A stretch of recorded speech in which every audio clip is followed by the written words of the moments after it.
que tiene una respuesta plana, se supone, acá en la banda de paso, ¿no? Y si se fijan en el Chebyshev, tiene un ripple en la banda de paso, ¿sí? Si vamos a... ¿Por qué es? Por diseño, por aproximación, porque Butterworth propone una función de aproximación determinada que responde, tiene una respuesta en frecuencia determinada, y Chebyshev propuso otra cosa, otra función de aproximación que tiene una respuesta en frecuencia determinada, responde de esa manera, ¿sí? Tiene esa particularidad. Si vamos a trabajar en audio, bueno, necesitamos que el audio tenga una amplificación o una atenuación, o el filtro necesitamos que sea constante en la banda de paso, ¿sí? Para no distorsionar la señal. Si trabajamos en comunicaciones, por ahí no nos interesa que la amplitud sea muy estable, ¿sí? Entonces un filtro de Chebyshev nos puede venir bien, ¿sí? Ese ripple no nos va a molestar tanto, ¿no? Lo bueno que tiene el filtro de Chebyshev es que tiene una pendiente más abrupta, ya no, si es de orden, que yo, 3, la pendiente no va a ser de menos 60 veces por década, va a ser un poco más abrupta, ¿sí? Eso significa que si queremos lograr ciertas especificaciones para el diseño de un filtro, suele pasar que el diseño con Chebyshev nos dé un filtro de orden menor para cumplir los mismos requerimientos. Para los mismos requerimientos de diseño, con Chebyshev nos va a dar un filtro de orden superior que un Butterworth, ¿sí? Suponete, nos dan un requerimiento, nos dan esta plantilla, nos dicen que, bueno, el filtro en la banda de paso tiene que tener una atenuación mínima, en la banda de stop tiene que tener una atenuación mínima de tanto, y la frecuencia, la banda de transición tiene que tener este ancho. Entonces nuestro filtro tiene que estar adentro de la plantilla esa. Vamos a ver que con Chebyshev, para cumplir con que el filtro quede adentro de esa plantilla, no sé, capaz que Chebyshev nos da, capaz que Butterworth nos da de orden 10 y Chebyshev a lo mejor hacemos el calculito, nos da de orden 6. ¿Sí? Hay una diferencia bastante notable. Pero bueno, como dijimos, la ventaja de Butterworth es que en la banda de paso tenemos respuesta plana. Habrán visto ahí en los ecualizadores qué respuesta tenemos en la banda de paso. ¿Hay ripple o hay plano? Plano. Plano, sí, entonces estamos haciendo Butterworth. Todos los filtros que estamos haciendo es Butterworth, por eso usamos el polinomio Butterworth. Si se acuerdan, el término que está con s elevado a la 1 era la raíz de 2. ¿Sí? Eso implica que la frecuencia está a los menos 3 dB. Chebyshev ya cambia eso, ya la frecuencia corte no va a estar a los menos 3 dB. Va a depender del ripple y de las especificaciones del filtro. ¿Estamos? Sí.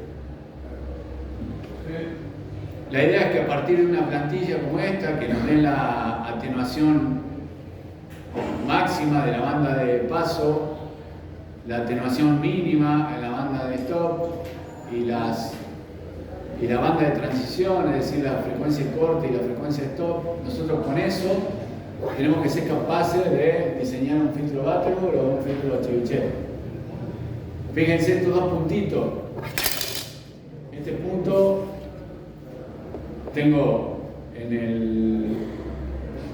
el eje vertical, tengo la información de la atenuación o la amplificación, como quieran verlo, y en el eje horizontal tengo la información de la frecuencia corte, o sea que este punto está en esta amplificación o atenuación y en esta frecuencia corte, y lo mismo para este. Tengo este dato de frecuencia y este dato de atenuación. Entonces con esos dos puntos vamos a hacer diseño. Son importantísimos esos dos puntos. Entonces fíjense cómo hicieron Butterworth y Chebyshev para hacer sus aproximaciones. Básicamente partieron del filtro paso abajo ideal. Habíamos visto que el filtro paso abajo ideal es como un escalón. Antes de la frecuencia de corte pasa todo, después de la frecuencia de corte no pasa nada. Entonces más o menos lo podemos caracterizar con esta función definida a trozo, ¿no? ¿Se acuerdan la función definida a trozo? Una boludez, ¿no? ¿Sí? Entre omega es la variable, entre 0 y omega c vale esto, y más grande que omega c vale esto. O sea, no hay mucha ciencia, ¿no? Entonces una función que se aproxima a esto, a este escalón, es esta, ¿no? Tengo la función de transferencia al cuadrado igual a una ganancia al cuadrado, puede ser 1, partido 1 más una función con la variable elevada al cuadrado. ¿Sí? Fíjense que si esta función tiende a 0 o es muy chica respecto de 1, se comporta como esta, ¿no? Y si esta función es muy grande, tiende a 0, ¿sí? Acá está, me parece, dice algo de eso. ¿Se ve eso en la función?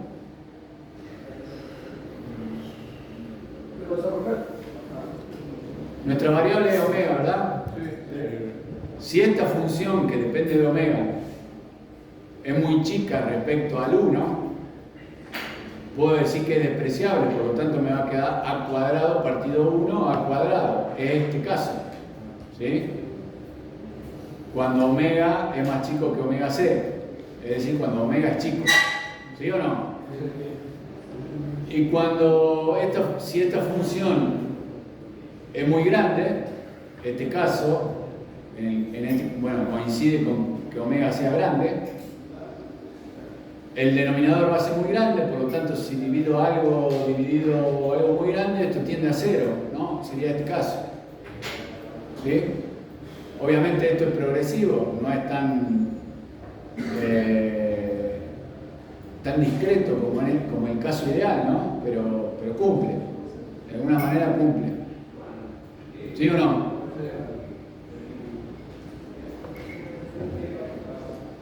Bueno, entonces Butterworth propone que esa función sea esta, omega cuadrado sobre omega c cuadrado a la n. ¿Sí? Es decir que puedo decir que en realidad la función es omega sobre omega c a la 2n, donde n es el orden del filtro, omega c es la frecuencia de corte, omega va a ser nuestra variable, y bueno, a sub 0 es la ganancia de continua, que en este caso es 0 de b, ¿sí? Por lo tanto la ganancia es 1 en veces. ¿Sí? Entonces esta es la aproximación de Butterworth. Fíjense que se hace la prueba, si omega es muy grande o si omega es muy chico, funciona, ¿no? Que es un poco lo que hicimos con Bode.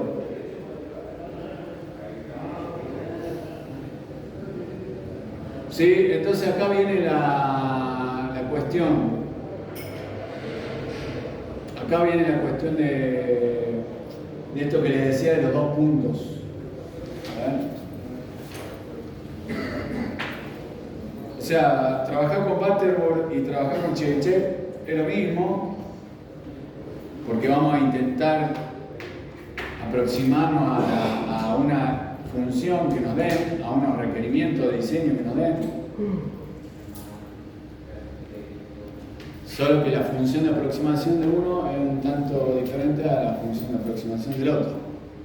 Para Chebyshev es esta, ¿sí? Para Butterworth será otra. Para Butterworth es esta, para Chebyshev será otra. Fíjense que acá se le agrega un término, un épsilon, ¿sí? Que de alguna manera compensa o tiene en cuenta esta respuesta que no es totalmente plana hasta omega c, sino que tiene un decaimiento.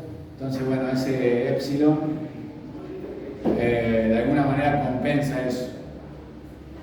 ¿Sí? Entonces, si se fijan en esta función, para conocer la respuesta en frecuencia de esta función, necesito saber dos cosas. Omega c la conozco, ¿verdad? Me lo dan, es dato. Esto es dato, esto es dato, esta amplitud es dato y esto es dato. ¿Sí? Entonces omega c es dato, omega es la variable, que la vamos a ir variando para conocer la respuesta de la función de transferencia, y tengo que saber cuáles son estos valores, estas constantes, epsilon y n, de tal manera que la respuesta del filtro entre dentro de esta plantilla, de los límites de la plantilla. Eso me gusta. Pregunte. Ahí donde dice omega sobre omega de corte t elevado a 2n. Sí, señor. Sí, entonces, ¿qué pasa? Tengo que saber cuánto valen estas dos constantes, epsilon y n. N el orden del filtro. Epsilon me compensa esta respuesta que no es totalmente plana, aunque el filtro de Butterworth se llama algo así como respuesta totalmente plana, no sé, máximamente plana. ¿Sí? Para eso tenemos estos dos puntos que dijimos antes, este punto y este punto. Entonces la idea es tomar la función de transferencia de Butterworth y plantear esos dos puntos, plantear esas dos ecuaciones de tal manera que podamos resolver el valor de esas dos incógnitas. ¿Sí?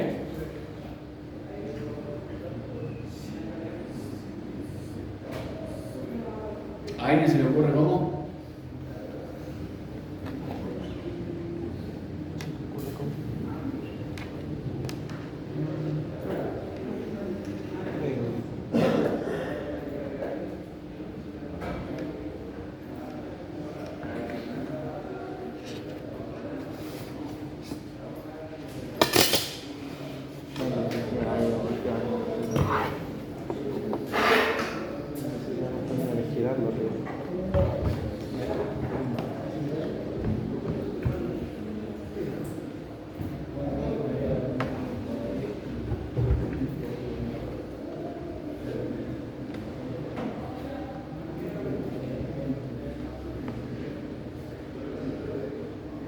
Bueno, acá está un poco la respuesta, ¿no? Bueno, que recién borré la otra que estaba acá. Fíjense, agarro la función de transferencia que tiene esta respuesta, pero yo la quiero ajustar a que me quede dentro de la plantilla. Entonces digo, bueno, la función de transferencia en este punto, ¿cuánto tiene que valer? Si estoy en Butterworth.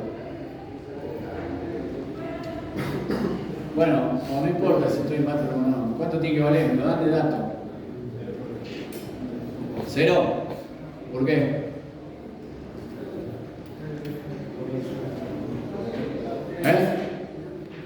Hablemos, muchachos, si no se me duermen. Yo la verdad que no me divierto. Puede ser que tenga que valer 3 dB y la frecuencia de corte que queremos. Sí, pero lo vamos a poner con la letrita porque a veces no nos dan los 3 dB acá. ¿Sí? Entonces lo vamos a poner a máximo.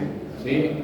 Este valor va a ser, tiene una, o bueno, le vamos a poner número para que quede más gráfico. Le vamos a poner acá menos 3 dB. ¿Sí? En este punto la función de transferencia va a valer menos 3 dB y la frecuencia de corte va a ser, qué sé yo, 1000. Y en este punto me va a decir que la atenuación mínima partir de la banda de rechazo sea de 40 dB. Y que la frecuencia de stop sea 1500 Hz. Entonces planteo este punto con la función de transferencia de Butterworth. Digo que a los menos 3 dB, ¿cuánto tiene que valer todo esto? ¿Sí? ¿Sí? Pero esto me lo da en el módulo, fíjense que acá está el módulo. ¿Cómo hago para pasarlo de B?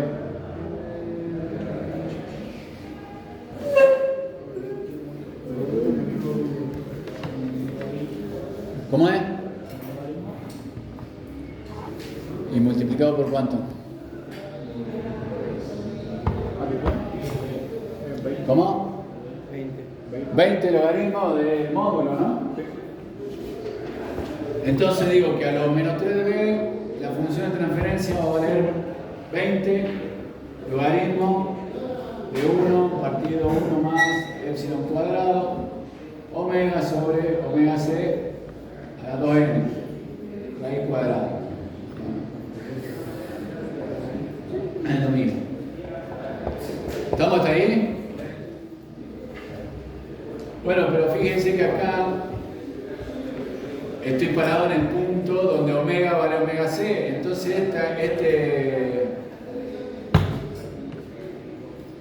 esta división es igual a 1. ¿Sí o no?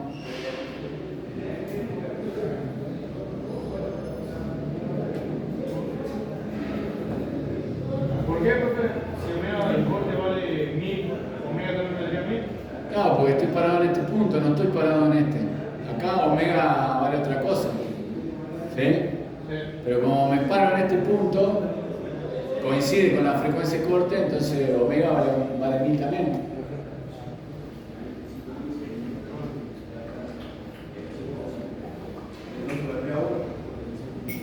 Entonces valdría 1. ¿Sí? 1 elevado a la 2n sigue siendo 1. ¿Sí o no? Por lo tanto, me queda que 3 dB va a ser igual a 20 logaritmo de 1 partido 1 más epsilon cuadrado. ¿Está bien? ¿Qué? ¿Qué es epsilon?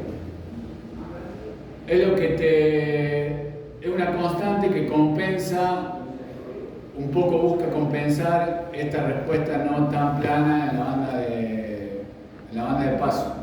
¿Y a cuánto vale ese? Es lo que estamos buscando.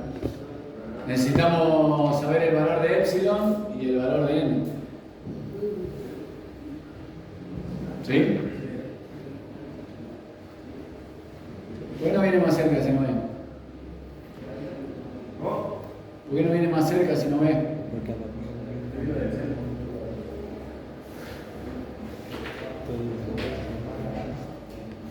Bueno, ¿cómo hago para despejar epsilon?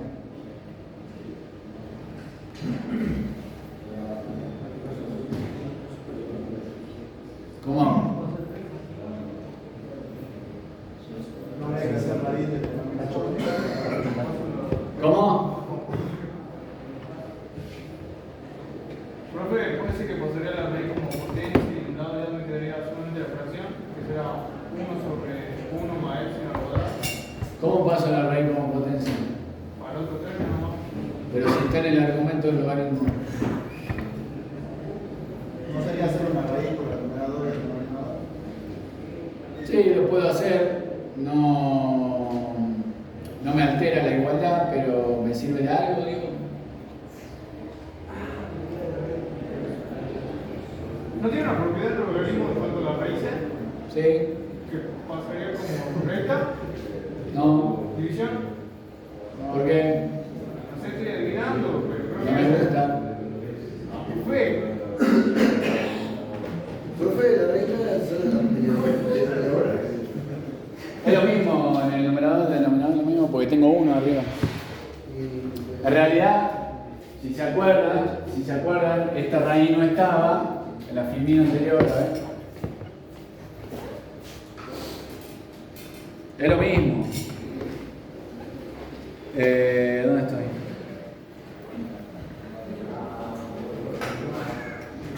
Si se fijan, la raíz no está, ¿ves? Porque la raíz no está.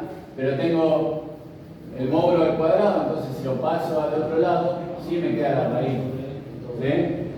Como este era 1, me puede quedar la raíz abajo o toda la raíz lo mismo. ¿Sí?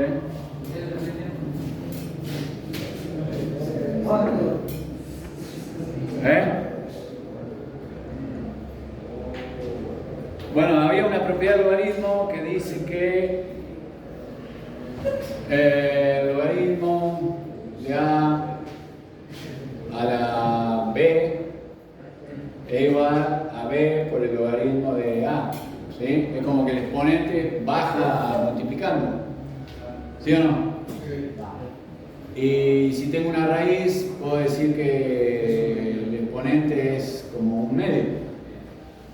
¿Sí? Esta raíz es como tener un exponente de un medio. ¿Sí o no? Bueno, dale. ¿Cómo despejo epsilon? Entonces sería 20 por medio del logaritmo de...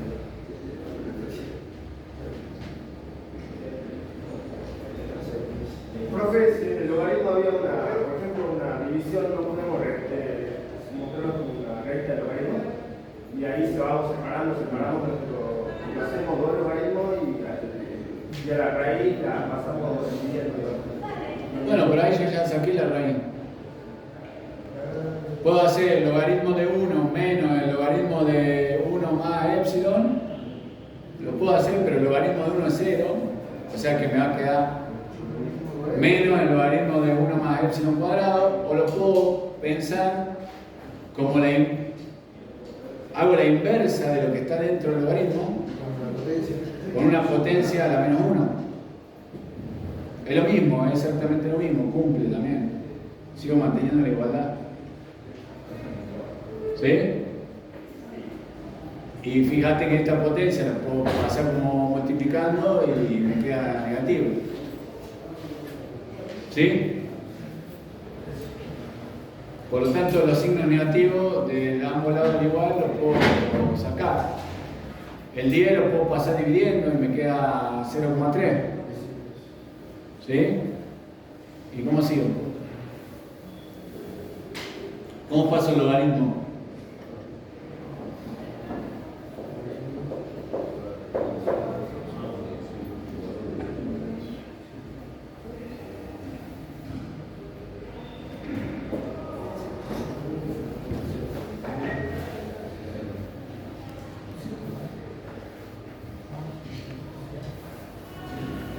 ¿Alguien sabe cómo pasar el logaritmo para el otro lado?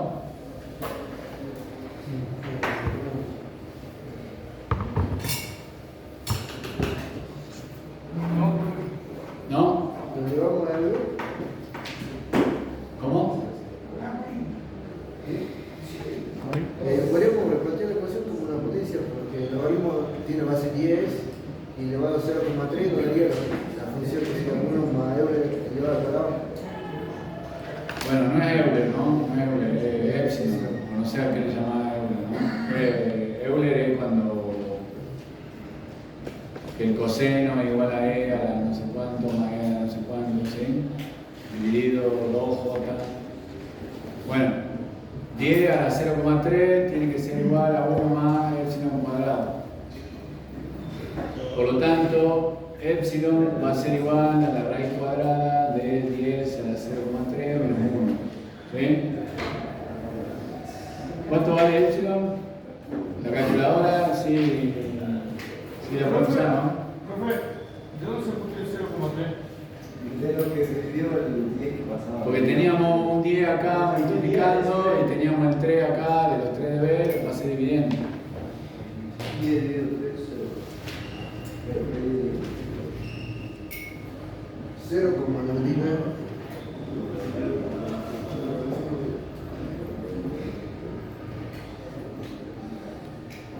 Bueno, epsilon vale 0,99.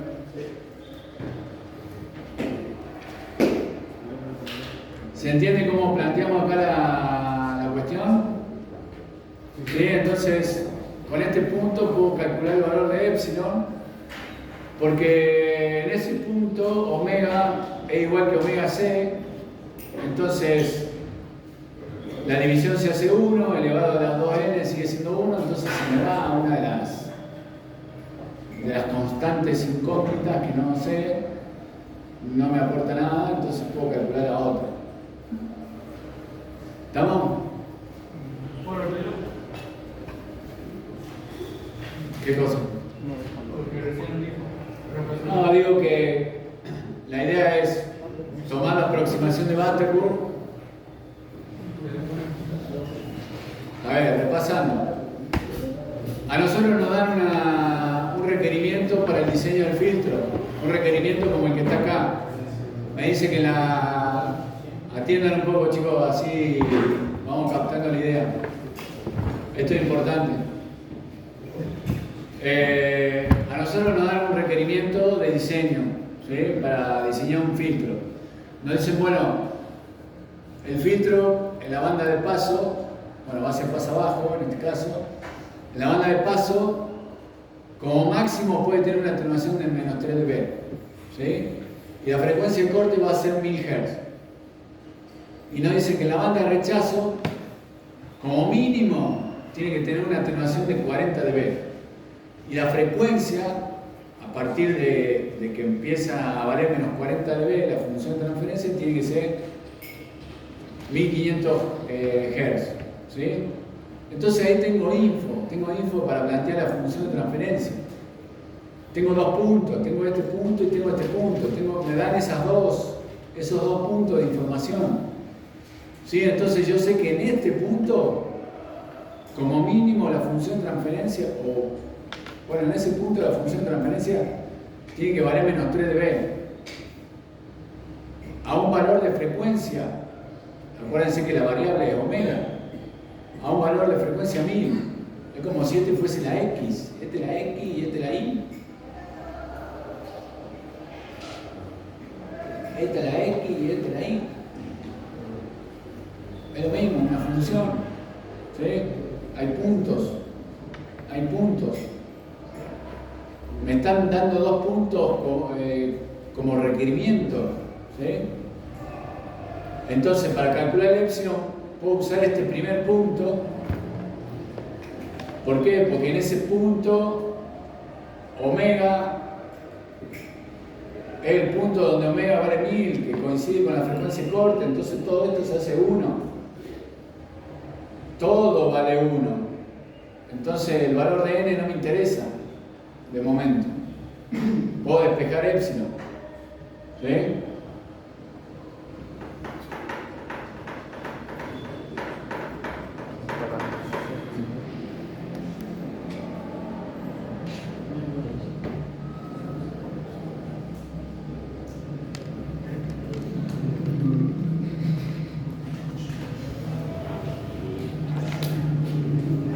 ¿Borro?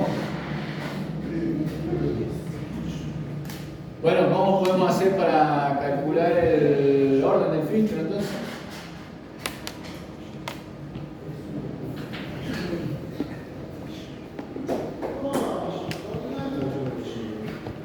Deje de boludear, hermano. ¿Podríamos usar la amplitud mínima? ¿Cómo dice? La amplitud mínima. ¿Cómo no escucho? La amplitud mínima. Si no, puedo plantear otro punto. Puedo plantear otro punto y puedo usar el epsilon que ya tengo calculado. Lo único que voy a tener que hacer es despejar n de ahí, de todas esas cosas. A ver quién me dice cuál es el orden del filtro, por favor.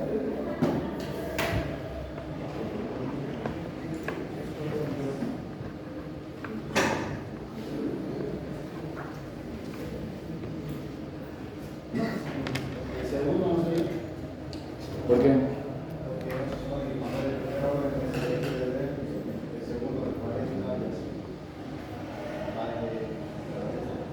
Sí, pero eso es por década y de 1000 a 1500 no tenemos una década.